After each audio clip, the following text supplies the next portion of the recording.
Not a movement, not a sound, not a single trace of human presence. Russian sensors worth millions scanned that jungle and detected absolutely nothing.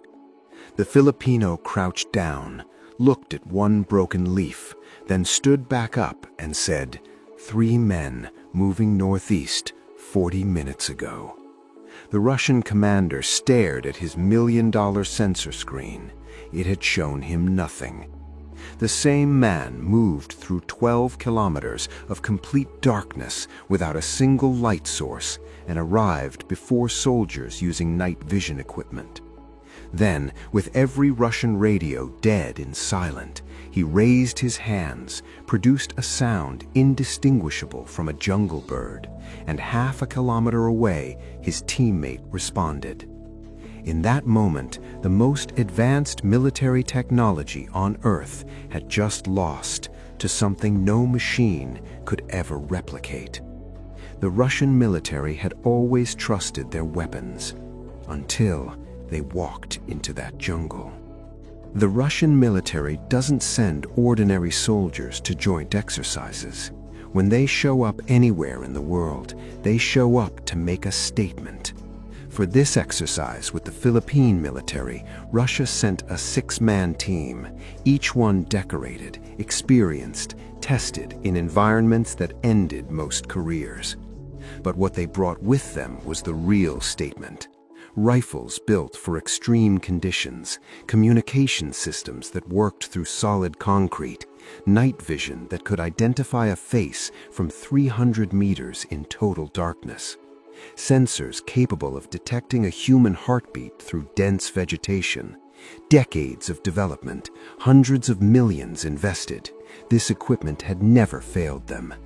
The Russian commander, General Volkov, stood at the jungle edge watching his team prepare.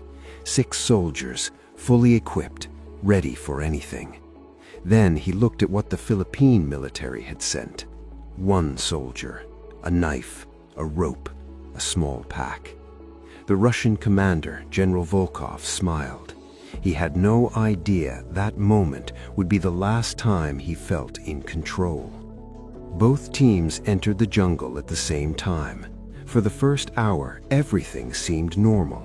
The Russian team moved efficiently, GPS guiding their path, sensors scanning constantly, communication steady and clear. The Filipino soldier moved differently. No devices, no screens, just the jungle. The angle of sunlight, the direction of water flow, the pattern of plants on the trees. The Russian team covered more ground. General Volkov noted it with satisfaction. But what no one at that base realized was that the Filipino soldier was already doing something that would make all their technology useless. By hour 2, the first problem appeared. Static in communications, then GPS drift, 50 meters, then 100. They recalculated, adjusted, moved again. Then the rifles began to fail. Moisture and debris found their way inside. 2 weapons showed jamming signs. They cleaned them, moved again. Then night vision failed. Clear lenses turned into blurred green haze. Within 6 hours, everything was gone. No communication, no navigation, compromised weapons. The Russian commander, General Volkov, watched the feeds go silent, one by one. What he didn't know was that while his team was falling apart, the Filipino had already won the first stage, and the way he did it would shake everything Volkov believed about modern warfare.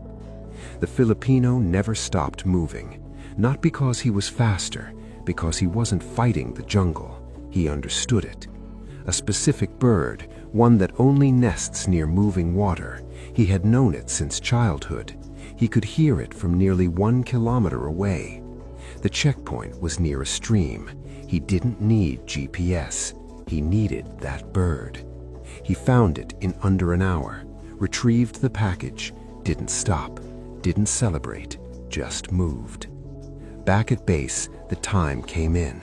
General Volkov looked at it, then at his team's last known position. He said nothing. But everyone in that room could see it. Something had just cracked in General Volkov's confidence. Night fell. This was where Russian equipment should dominate, except none of it worked.